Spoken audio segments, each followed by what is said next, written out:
Hello students. तो आइए हम स्टार्ट करें।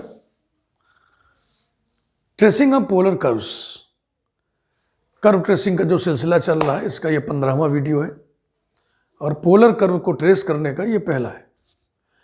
इसमें हम एग्जाम्पल 1 के नाम पर, ये बहुत ही वेल नोन, बहुत ही स्टैंडर्ड कर्व है।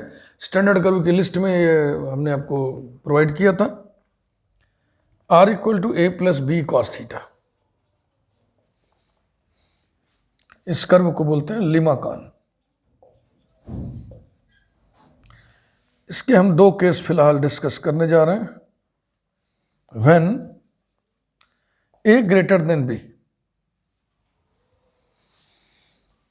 पोलर कर्व ट्रेस करने के क्या तरीके हैं ये मैं आपको शुरू में बताया था कि पोलर कर्व की सिमेट्री कैसे देखते हैं, पोलर कर्व पोल से होकर जाएगा कि नहीं इसका हम पता कैसे करते हैं, टेंजेंट एट पोल हम कैसे निकालते हैं, कोऑर्डिनेट्स टेबल कैसे बनाते हैं।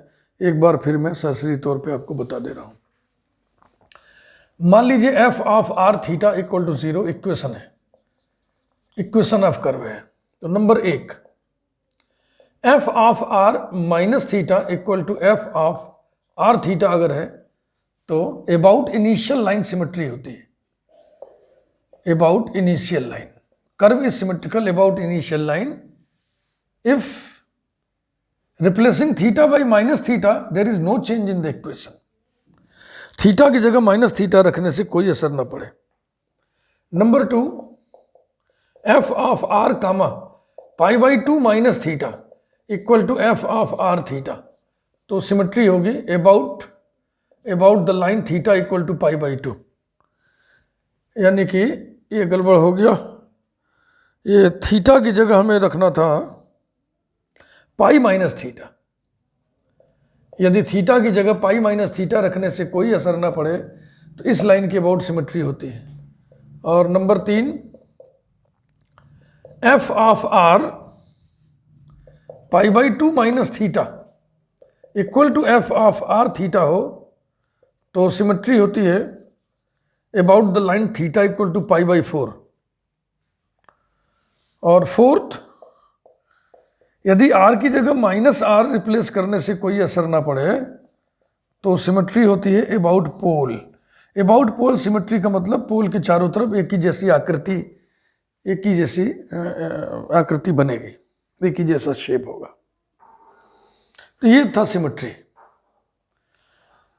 पोलर कर्व पोल से होकर जाएगा कि नहीं, पोल पर टेंजेंट क्या होगा, इसके लिए हम क्या करते हैं, इक्वेशन में r = 0 पुट करके उसे फिर सॉल्व करते हैं। अगर थीटा की मीनिंगफुल वैल्यू आ गई तो कर्व पोल से होकर जाएगा और जो थीटा की मीनिंगफुल वैल्यू आएगी वही टेंजेंट एट द पोल होगा। बाकी अब पोलर एसिम्प्टोट वगैरह निकालना बहुत कॉम्प्लिकेटेड मटेरियल है। इन सब के बारे में हमें कार्टेशियन में चेंज करके पता कर लेना चाहिए। पोलर कर्व खींचते समय कुछ पॉइंट तो आप फेयरली करेंगे और कुछ साइड में रफ वर्क कहीं कर लेंगे, कार्टेशियन बदल करके कुछ अंदाजा आप लगा लेंगे। तीसरा सबसे प्रमुख जो फैक्ट है, डेटा है, वो है कोऑर्डिनेट्स का। पोलर कर्व खींचते समय हम एक कोऑर्डिनेट टेबल प्रिपेयर करते हैं, कोशिश करते हैं थीटा की वैल्यूज हम पूरा एक चक्कर घूम के ले लें, यानी थीटा = 0 से थीटा = 2π तक। या अगर सिमेट्री अबाउट इनिशियल लाइन है तो 0 से π तक ले लें डेटा और नीचे रिपीट कर देंगे ड्यू टू सिमेट्री। तो ये इसका तरीका है। तो देखें जब A > B है तो क्या होगा। थीटा की जगह माइनस थीटा रखने से कोई असर नहीं पड़ रहा है, इसलिए सिमेट्री अबाउट इनिशियल लाइन। तो पहला डेटा हो गया, curve is symmetrical about the initial line. About the initial line. Number 2, पोल से होकर जाएगा कि नहीं ये पता करना है। तो इसके लिए हम क्या करते हैं, r = 0 पुट करके इसको सॉल्व करते हैं। Putting r = 0 in 1 we get a + b cos theta = 0. This implies that cos theta = -a/b number 2।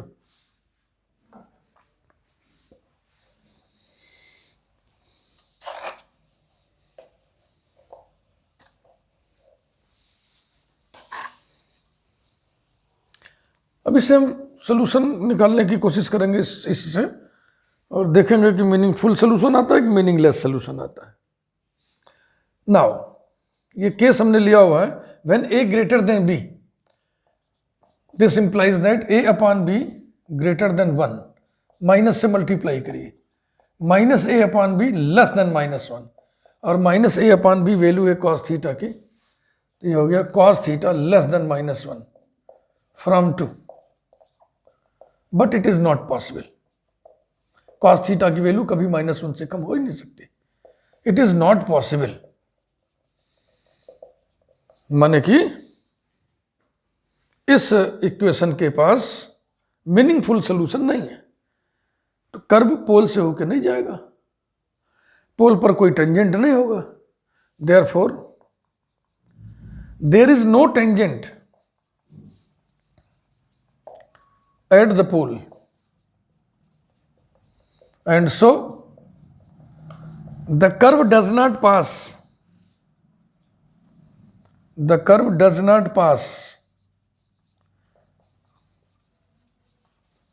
through the pole,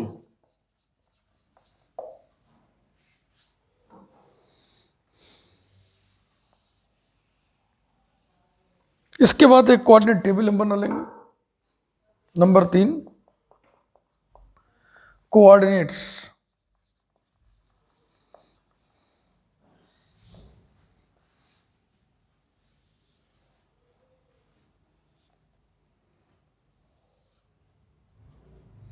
theta और आर, कर्व का इक्वेशन था r equal to a plus b cos theta. तो जब हम theta बराबर 0 रखेंगे तो r की वैल्यू कितनी आएगी, cos 0 1 होता है तो a प्लस बी आएगा, ठीक है ना। फिर थीटा इक्वल टू π/2 लीजिए, cos π/2 0 होता है तो r इक्वल टू a आ गया।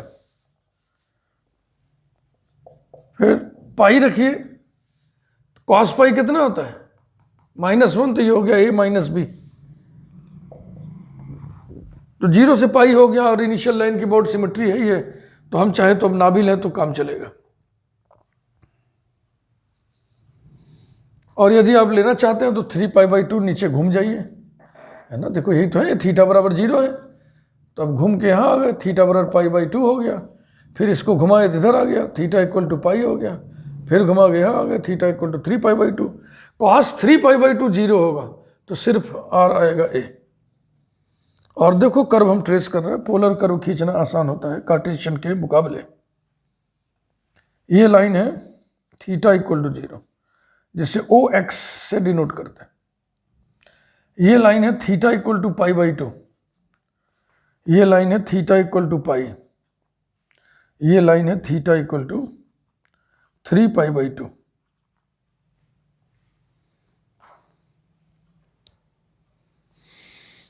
तो देख करके क्या लग रहा है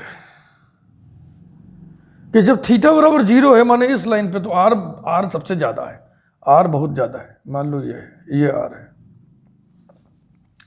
π/2 पे कम हो गया, π/2 पे इससे कम हो गया, ये हो गया मान लीजिए, और पाई पर और कम हो गया ना, ए माइनस बी हो गया, पाई पे और कम हो गया, बस। और 3π/2 पर इतना ही है जितना इधर है, वही सिमेट्री है ना, चूंकि जितना इधर है उतना इधर आ जाएगा, ठीक। अब मैं कर्व को खींच रहा हूं,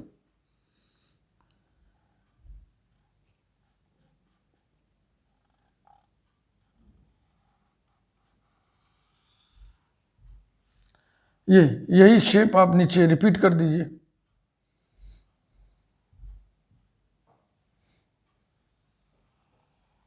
ऐसे,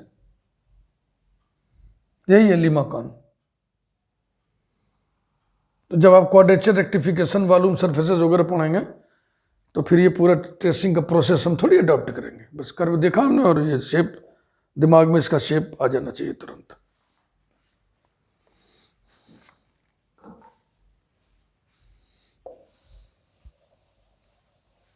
case second,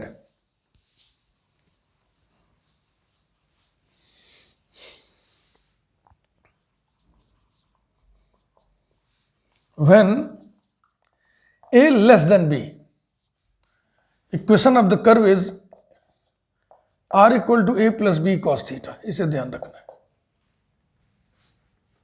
number 1, curve is symmetrical about initial line, वो चित्त वही रहेगा, थीटा की जगह माइनस थीटा रखने से कोई असर नहीं पड़ रहा है। Curve is symmetrical about the initial line, theta equal to 0। अब पोल से होके जाएगा कि नहीं जाएगा, आइए इसको देखें। r इक्वल टू 0 पुट करिए, फिर जो इक्वेशन प्राप्त होगा उसको सॉल्व करिए।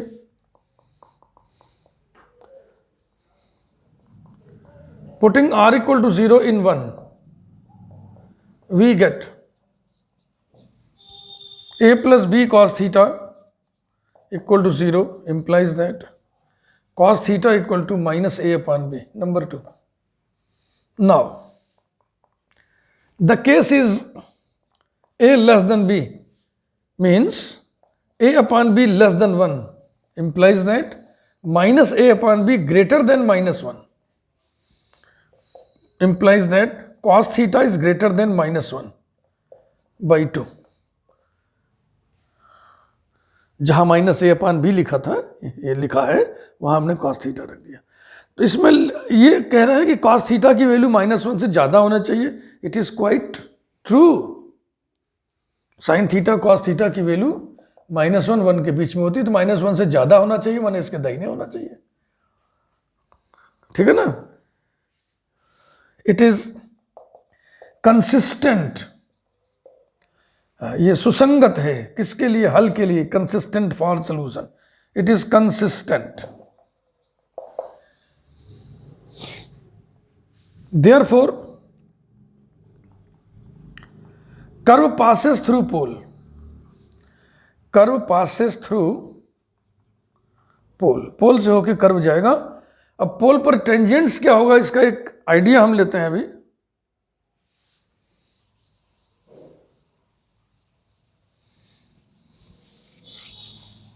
अभी तो केवल r इक्वल टू 0 पुट करके जो इक्वेशन मिला उसको सॉल्व किया।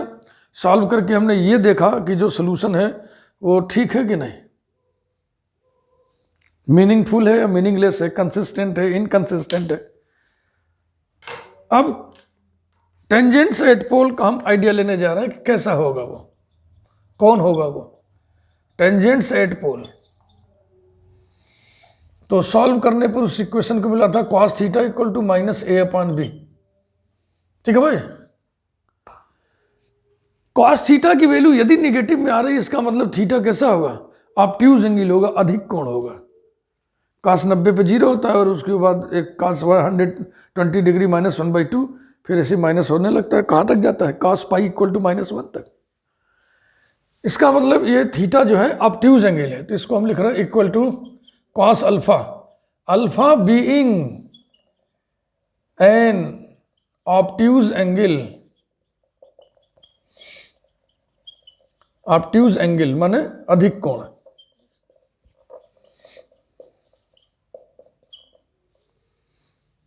cos theta equal to cos alpha का जो प्रिंसिपल सोल्यूशन होता है, theta equal to plus minus alpha होता है। These are tangents at pole, theta equal to alpha और theta equal to minus alpha. ध्यान रहे इसमें अल्फा जो है अधिक कोण है, ऑब्ट्यूज एंगल है।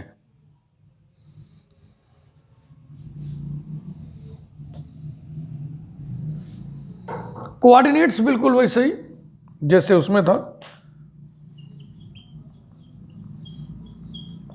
कोऑर्डिनेट्स वही टेबल बना लेंगे, है ना, थीटा और आर। इसके बाद कर्व को देखो हम खींच रहे हैं।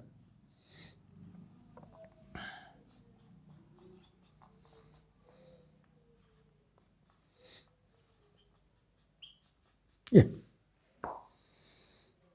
थीटा इक्वल टू अल्फा, पहले टेंजेंट खींचे तो ये देखो ये थीटा इक्वल टू 0 है। अब ऐसे ऐसे एंटी क्लॉकवाइज बढ़ते जाओगे तो यहाँ आकर के हो जाएगा थीटा इक्वल टू π/2। अधिक कोण माने इससे ज़्यादा, सम कोण से ज़्यादा, राइट एंगल से ज़्यादा। तो जैसे ही इधर आएंगे तो अधिक कोण शुरू हो जाएगा। तो अपना एक अधिक कोण छांट लिया हमने, मान लो इसके इधर, तो एक लाइन खींच दिया, ये और इस हिस्से के इक्वेशन क्या होगा, थीटा इक्वल टू अल्फा। देखो पोलर में ना पोल से लाइन डिवाइड हो जाती है, जैसे कि ओ एक्स, इस हिस्से का इक्वेशन होगा थीटा इक्वल टू 0, इस हिस्से का इक्वेशन होगा थीटा इक्वल टू पाई, क्योंकि ऐसे एंगल बनते चलते हैं ना। तो थीटा इक्वल टू अल्फा लिखने का मतलब ये पूरी लाइन नहीं हुई, थीटा इक्वल टू अल्फा लिखने का मतलब ये हाफ लाइन है। इसी प्रकार से अब एंटी क्लॉकवाइज क्लॉकवाइज घूमिए, निगेटिव एंगल मेजर करना है, theta equal to minus alpha, तो इतना ही एंगल, जितना एंगल इधर घूमे है अल्फा, उतना ही एंगल नीचे घूमिए, तो नीचे घूमिए, तो यहाँ से यहाँ तक हो गया 90 डिग्री, इसके इधर आना है इतना, अंदाज से कर लो, ये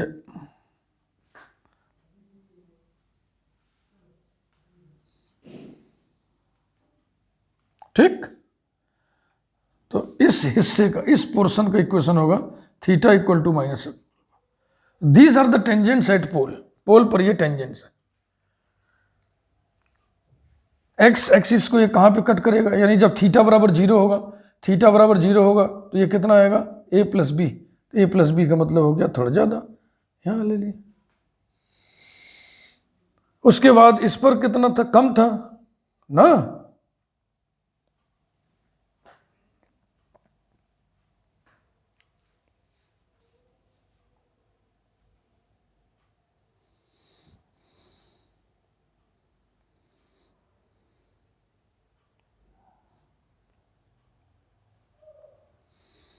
अब थीटा इक्वल टू पाई पे जरा सा सोच ले, theta equal to pi, theta equal to pi जब रखेंगे तो cos pi minus 1 a minus B आएगा। अब a माइनस बी के नेचर पे हमें ध्यान देना है, a माइनस बी कैसा होगा, कौन सा केस लेके हम चल रहे हैं, a लेस देन बी लेके चल रहे हैं ना। तो अगर a b से छोटा है तो a माइनस बी कैसा होगा, a माइनस बी निगेटिव होगा। सुन रहे हैं ध्यान से ना। तो जब थीटा इक्वल टू पाई पर हम आ गए तो आर क्या आ रहा है, नेगेटिव, तो आर नेगेटिव आने का मतलब इधर नहीं लेंगे, इधर लेंगे, तो ये जो a माइनस बी दूरी पिछले वाले केस में इधर आया था वो इधर आ जाएगा। बात समझिए, a less than b case हम इस समय डिस्कस कर रहे हैं ना। तो अगर a b से छोटा है, a b से छोटा है, तो छोटी संख्या में से बड़ी संख्या घटाओगे तो निगेटिव आएगा ना। तो ये तो आपको हम पोलर में आपको पता ही होना चाहिए। मान लो हम theta equal to alpha angle बनाए, ये है initial line, theta equal to alpha angle बना के हम यहाँ आ गए ना। अब थीटा इक्वल टू अल्फा पे यदि आर इक्वल टू 2 कट करना है तो यहाँ से इधर चलेंगे, ये तो ये पॉइंट हो जाएगा कितना, r equal to 2 theta equal to alpha. लेकिन इसी एंगल पे यदि आर इक्वल टू माइनस 2 लेना है तो अपोजिट जाएंगे, इतनी ही दूर इधर आएंगे, इसके कोऑर्डिनेट क्या हो जाएंगे, -2 कामा अल्फा। तो वही चीज है, जब थीटा इक्वल टू पाई लिया तो r equal to a minus b आया जो कि निगेटिव है, इसलिए इधर ना करके इधर जाएंगे। और ये भैया है टेंजेंट्स, तो ये टेंजेंट्स है, तो देखो एक तो ये लूप जैसा आकृति बन गया, लूप बन गया, और ये भी टेंजेंट लाइन है, तो यहां इसको छूते हुए ऐसे निकले, ब्रांच ऐसे निकलेगी, और ये यहाँ, this is the approximate shape of the limacon when a less than b। a greater than b वाले में इधर से शुरू हो रहा था, पोल से होकर जाना नहीं था, इसमें जो है पोल से होकर जाना है। बस थोड़ी सी दिक्कत इसमें यही होती है कि जल्दीबाजी में a माइनस बी इधर न प्लॉट कर दीजिएगा, क्योंकि case a less than b का है तो a माइनस बी निगेटिव आएगा। जब ये लाइन घूम करके थीटा इक्वल टू पाई पर आ गई और r अगर पॉजिटिव कट करना है तो पोल से इधर की ओर पॉइंट इधर काट करें, अगर r निगेटिव आ गया है तो फिर इसी के अपोजिट डायरेक्शन में हम डिस्टेंस लेते हैं। ये पोलर कोऑर्डिनेट्स बिल्कुल आपको क्लियर होना चाहिए। हमारे वीडियोस देखिए, इसमें सब कहीं ना कहीं होगा जरूर।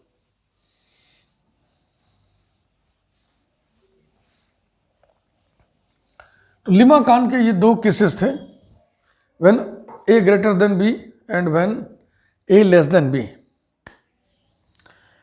और अगर थोड़ी जल्दी जल्दी में हम आपको एक दो केस और सिखा दें, है ना, एग्जाम्पल 2 करके हम कर दे रहे, अलग से कर दे रहे। ट्रेसिंग ऑफ, इजी है, इजी है, बहुत इजी है, पोलर तो वैसे ही इजी होता है। Tracing of the curve r equal to a into 1 plus cos theta. हाँ, ये ए और बी अगर कुछ ना लिखा हो तो पॉजिटिव ही मान के चलते हैं, मैं यहां लिख दे रहा हूं। तो पहली चीज तो आप ऑब्जर्व करिए कि जो लीमाकान था r equal to a plus b cos theta, इसमें अगर बी इक्वल टू ए रख दें तो ये आएगा क्या? आएगा ना r equal to a plus a cos theta, यानी कि a common 1 plus cos theta. तो इसकी ट्रेसिंग शुरू करने जा रहे हैं। R equal to a into 1 plus cos theta, number 1। इस कर्व का नाम है कार्डिवाइड। ये स्टैंडर्ड कर्व होता है, स्टैंडर्ड कर्व की लिस्ट में ये शामिल था।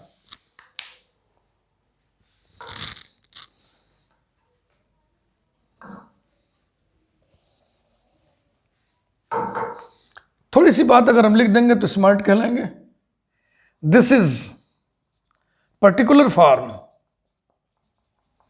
This is particular form of the limacon r equal to a plus b cos theta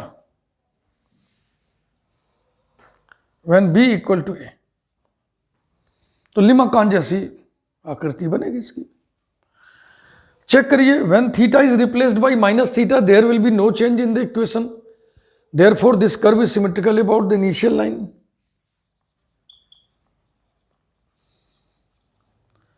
curve is symmetrical about the initial line.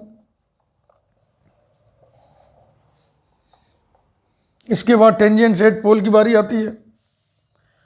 Polar curve खींचना आसान है, इसमें डेटा कम इकट्ठा करते हैं, केवल 3 डेटा पर ही पूरा खेल हो जाता है। और कोई का कर्व देखो, अगर ऐसा मिलेगा तो देखेंगे, उसको कार्टेशियन में चेंज करके सारा काम करते हैं। तो कार्टेशियन में चेंज करके सारा काम करते हैं। मैंने आज ही इसके पहले वाले वीडियो में बताया था, r equal to a into sec theta plus cos theta. ये भी तो पोलर कर्व है, लेकिन इसको खींचे थे कैसे, हम ट्रेस किए थे कार्टेशियन में चेंज करके। Putting r equal to 0 in 1, putting r equal to 0 in 1, we get r equal to 0 रख दिया तो 1 plus cos theta equal to 0 implies that cos theta equal to minus 1 implies that theta equal to pi. Therefore, theta equal to pi is the tangent at pole, is the tangent at pole, and the curve passes through pole. जब tangent at pole exist कर रहा है, इसका मतलब वहां पे curve है। And the curve passes through pole. बहुत मजबूत डेटा है ये। और इसके बाद कोऑर्डिनेट टेबल एकदम क्लियर कर देता है।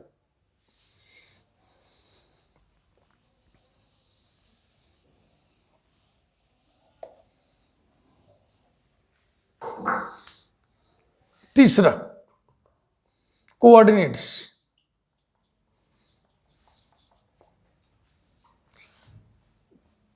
हम कुछ कोऑर्डिनेट्स ले रहे हैं, आपको अगर लगता है तो कुछ आप ज़्यादा भी ले सकते हैं।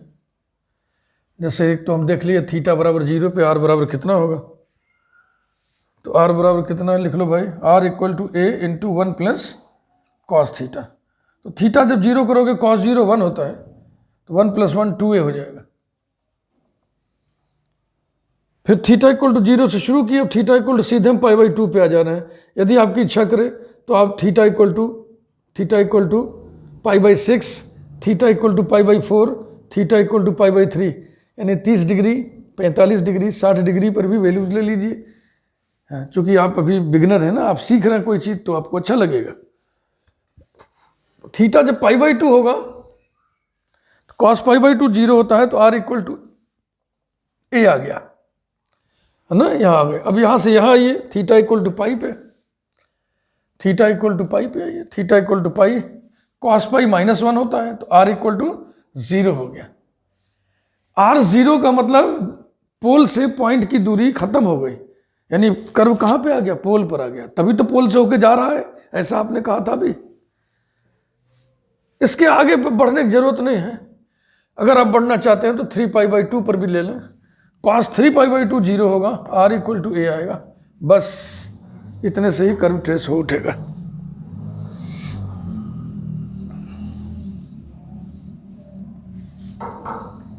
तो पहले हम देखे थे curve is symmetrical about the initial line, initial line के ऊपर जो शेप एंड साइज होगा वही इनिशियल लाइन के नीचे होगा। फिर आप देखे थे कर्व पोल से होके जाएगा और पोल पर टेंजेंट कौन होगा, this is the tangent at pole, theta equal to pi, this is the tangent at pole, ये ध्यान रखना, ये टेंजेंट है, पोल पर टेंजेंट है। और थीटा 0 कहाँ पे, इस लाइन पे थीटा 0 है और यहाँ पे r बहुत ज़्यादा है, r इक्वल टू 2a। फिर π/2 पे कितना है, उसी का जस्ट आधा, तो इस डिस्टेंस का आधा, इतना समझ लीजिए कि और कम करना है जो भी है। और फिर जब थीटा इक्वल टू पाई पे आ गए तो r कहाँ आ गया, फिर 0 पे आ गया, यानी कर्व जो है ऐसे घूम करके फिर यहीं आ जाएगा। तो इस टेंजेंट को छूते हुए, स्पर्श करते हुए, टच करते हुए ब्रांच निकालिए, ये ऐसे। और सिमेट्री अबाउट इनिशियल लाइन है, तो जो शेप एंड साइज ऊपर है उसी को रिपीट कर दीजिए नीचे अंदाज से, क्योंकि हम लोग चित्रकार तो है नहीं, आर्टिस्ट तो है नहीं। ये अनुमान है, अनुमानित है, ऐसा फिगर बनेगा, यही शेप है इसका। r equal to a into 1 plus cos theta का डिवाइड का यही शेप है। और ऐसे ही बस चलते चलते एक डिस्कशन और मैं कर ले रहा हूँ, एक का डिवाइड और भी होता है, इसी का उल्टा रूप, r equal to a into 1 minus cos theta. तो जो लीमाकान था ना, r equal to a plus b cos theta, इसमें b की जगह -a रख दो, b की जगह -a रख दो तो यही आएगा, ठीक है भाई। तो ये जो कर्व है ठीक उल्टा हो जाएगा, बस ये इधर आ जाएगा, ये इधर आ जाएगा, यानी अब की बार जो टेंजेंट होगा वो थीटा इक्वल टू 0 होगा। तो इस टेंजेंट को छूते हुए ऐसे ब्रांच निकाल दो, फिर इसको रिपीट कर दो एक्स एक्सिस के नीचे भी, इनिशियल लाइन के नीचे भी, ये। लेकिन एग्जाम में बतौर क्वेश्चन जब आपको करेंगे ना, तो ये पूरा आप लिखेंगे जितना सब लिखना है, पहले इक्वेशन लिखेंगे, फिर उसकी सिमेट्री बताएंगे, फिर आप r इक्वल टू 0 पुट करेंगे, सॉल्व करेंगे, सोल्यूशन निकल गया तो आप कहेंगे पोल से होके जाएगा, और जो सोल्यूशन है वही टेंजेंट एट पोल होगा। उसके बाद कोऑर्डिनेट टेबल आप तैयार करेंगे। कोऑर्डिनेट टेबल तैयार करते समय देखो, मैं फिर एक बार रिपीट कर दे रहा हूँ, ये जो मैं थीटा की वैल्यूज़ ले रहा हूँ, अगर आपको लग रहा है ये कम वैल्यूज़ लिया जा रहा है तो आप थोड़ा ज़्यादा वैल्यूज़ ले सकते हैं। थीटा इक्वल टू 0 से थीटा इक्वल टू π/2, फिर π/2 से पाई, इतने में जितनी वैल्यूज़ आपके मन करे ले लीजिए। और अगर ये इनिशियल लाइन के ऊपर आपने शेप बना लिया तो वही शेप नीचे रिपीट कर देना है। अब वैल्यूज़ लेने से r की वैल्यू, जैसे हम इस तरह से लिए हैं ना कि r की जो वैल्यू आए ये थोड़ा सा इंटीग्रल वैल्यूज़ आए, जिसको हम प्लॉट कर सकें, अभी √2/3 इस टाइप का आ जाएगा। फिर कैलकुलेटर की जरूरत पड़ेगी, डेसिमल में हमको कैलकुलेशन करना पड़ेगा। लेकिन घर पे प्रैक्टिस करते समय ये जरूर करिए आप, थोड़ा अच्छा लगेगा, आपको अच्छा लगेगा। और हम तो अंदाजा लगाने के लिए अपना उस काम भर का लिए और कर लिए। तो पोलर कर्व का ट्रेसिंग अभी और आपको हम बताएंगे अगले वीडियो में। इस वीडियो के लिए इतना ही। चैनल को सब्सक्राइब यदि आपने अभी तक नहीं किया है तो चैनल को सब्सक्राइब जरूर करिए। और अगर आपने डायरेक्ट ये वीडियो खोला है, देख रहे हैं, तो इसके पहले 14 वीडियो है, ये हमारी समझ से 15वां वीडियो है, वो सारे वीडियो देख डालिए। अगर आपको कर्व ट्रेसिंग सच में सीखना है तो सारे वीडियो आपको देखना पड़ेगा, और देखना ही नहीं पड़ेगा, बड़े ही सिंसियरली, अटेंटिवली बातों को समझना पड़ेगा, सीखना पड़ेगा। Thank you very much.